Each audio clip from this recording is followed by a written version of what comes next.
Por quê? Porque o marco fiscal vai ser votado logo mais, né? Então a gente já está com o presidente do Senado se encaminhando. Isso aqui é o que está garantindo um dia, digamos, minimamente tranquilo no mercado, na véspera do Copom dizer o que vai acontecer com a taxa de juros. A CAI, né, aprovou um projeto com 2 mudanças, está buscando o Omar Aziz um acordo com a Câmara, precisa parar de pé isso aqui para o plano Lula-Haddad, Haddad-Lula ir para frente. Vamos conversar com a Tainá Farfan para ver quais as chances de tudo dar certo hoje. Tainá, com você, querida. Dani, acabei de acompanhar aqui a saída de Pacheco da presidência aqui do Senado, indo direto para o plenário para abrir de fato essa sessão. Até tentei conversar com ele rapidamente ali, mas ele apenas confirmou a ordem dessa votação. A gente vai ter então a votação da indicação de Zanin para o Supremo Tribunal Federal primeiro e logo em seguida a votação do novo marco fiscal aqui no Senado, até porque essa votação do novo marco fiscal pode acontecer também de forma remota. Dani, hoje pela manhã então foi votado e aprovado por 19 votos na CAI, na Comissão de Assuntos Econômicos, o relatório desse marco fiscal, que foi apresentado pelo relator aqui na casa, o senador Omar Aziz, ele que já era sensível à possibilidade de retirar aquele fundo constitucional do Distrito Federal dessa nova regra. Então, pois bem, foi retirado tanto esse fundo do DF, quanto o Fundeb, o Fundo Nacional de Desenvolvimento da Educação Básica, e também investimentos na área da ciência, tecnologia e inovação. Dani, expectativa por aqui, o que a gente tem ouvido de lideranças e também em especial da base governista é que o texto base ali do marco fiscal deve ser aprovado por algo em torno de 50 a 55 votos. A ver, a gente vai acompanhar ainda essa votação que está para começar. Vale a gente destacar que por conta dessas alterações esse texto vai ter que retornar para apreciação da Câmara dos Deputados, o que deve acontecer só lá para a primeira semana de julho. Semana que vem deve ser uma semana parada por aqui por conta daquelas festas juninas que acontecem no Nordeste. Normalmente os parlamentares estão por lá. Um destaque que eu tenho aqui, uma apuração que a gente tem, é que a base governista, inclusive o líder do governo aqui no Congresso, o senador Randolfo Rodrigues, confirmou isso, deve existir uma emenda 93, uma emenda de plenário, para poder alterar aquela base de cálculo da inflação que, como foi aprovado pelos deputados, está ali no período de julho a junho, e aí o governo quer alterar para janeiro a dezembro. Vamos ver se vai ter espaço para passar ali no plenário. Então, a votação deve começar a qualquer momento. Inicia, então, no plenário pela apreciação da indicação de Zanin para o STF. Logo em seguida, eles seguem, então, para o marco fiscal. Então, são 2 pautas extremamente importantes que a gente vai acompanhar aqui, de extremamente movimentado aqui no Senado Federal e com assuntos importantes aí que é para o governo federal, né, em especial, tanto a indicação de Zanin quanto o arcabouço fiscal. É isso, Dani, vou seguir de olho por aqui. Maravilha, linda, muito bom trabalho para você que vai longe. Atenção, na Caga, onde eu fui te buscar? Quase na redação, ela bateu no vidro da redação. Ah, por quê? Porque você não estava olhando o espelho do 360. É, que eu estava concentrado ali. No quê? No Márcio Gomes? Não, no mercado, que é daqui a pouquinho, coladinho no 360. É 6 da tarde que sai o comunicado do Copom? 6h30, a partir das 6h30. Tem reunião que atrasa.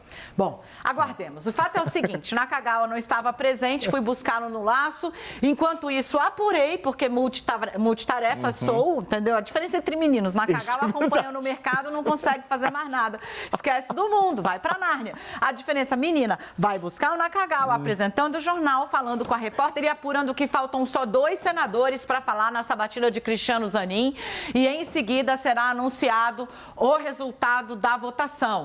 2 senadores para falar, é o último bloco de perguntas, são 4 senadores inscritos, 2 já falaram, faltam 2, as perguntas estão acontecendo agora e em instantes Zanin responde, deve enxugar, está a fim de ir para o plenário, pode terminar antes das 6 horas. Está aí falando agora a senadora Soraya Tronic, senadora Soraya que teve um episódio, uma infecção, está melhor, agora já voltou a trabalhar, é da área do direito, então vem fazendo suas questões. Estamos então aí a coisa de 30 minutinhos de ter o resultado na Comissão de Constituição e Justiça, em seguida a ida de Zanin para o plenário, avalia o novo ministro do Supremo Tribunal Federal e em seguida o marco fiscal, que é o que nós vamos falar agora com o Fernando Nakagawa e com ela a Renata Agostini, que vem para cá também.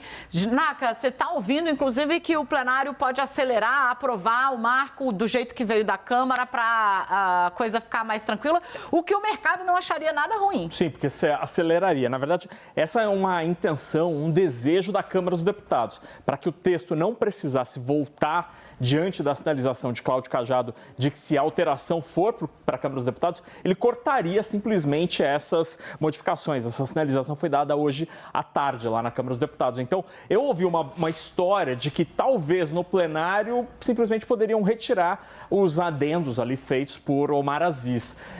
Seria uma maneira de tentar dar celeridade à tramitação. O fato é que, do ponto de vista econômico, muita gente olhou com um nariz meio torto assim, para essa história de ter algumas exceções, porque você muda, flexibiliza de alguma forma o texto, mas o impacto, pelo menos Fernando Haddad tem defendido isso, no geral, não muda muita coisa. Renata Agostini, traz para cá o que você tem ouvido a respeito. Vai hoje, vai voltar para a Câmara. Então, se mexerem demais, vai dar ruim, né? Assim, seria importante pensar estrategicamente, porque o Arthur Lira tá mais calmo, tá, mas, né, assim, é difícil a coisa, o jogo na Câmara é muito mais difícil.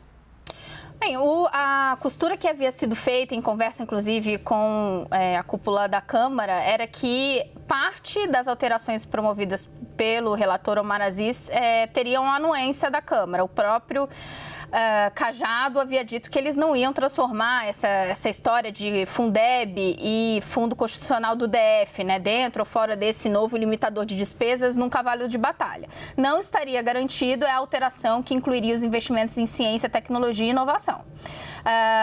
Agora, se eles vão no final falar, deixa disso, esquece, aí realmente vai ser uma articulação feita já ali nas últimas horas antes da votação, porque não era para onde caminhava. Inclusive, o movimento do senador Omar Aziz de fazer essas alterações, que, convenhamos, são alterações pontuais, ela era no sentido de trazer algum tipo de discurso de protagonismo para o Senado, que é algo que os senadores costumam bastante argumentar, de que eles não são ali apenas uma instância carimbadora de algo que vem para a Câmara, que eles têm que sim analisar, ouvir outros argumentos, eventualmente fazer acréscimos ou alterações no texto.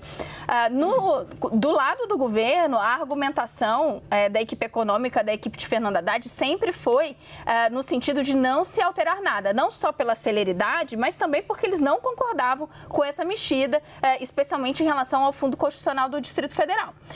Se, no fim, houver um novo acordo para se deixar a coisa como está, vai ser ótimo para o governo e vai economizar ali mais um debate na Câmara que ainda está tentando acelerar a reforma tributária. Como o marco fiscal acabou agarrando ali, todo mundo já dava como favas contadas, mas houve esses novos desdobramentos, a reforma tributária ficou um pouco lateral durante essa semana, mas a ideia é que se imprima alguma velocidade, porque tanto o governo quanto Arthur Lira ainda estão apostando numa tramitação acelerada até o recesso parlamentar.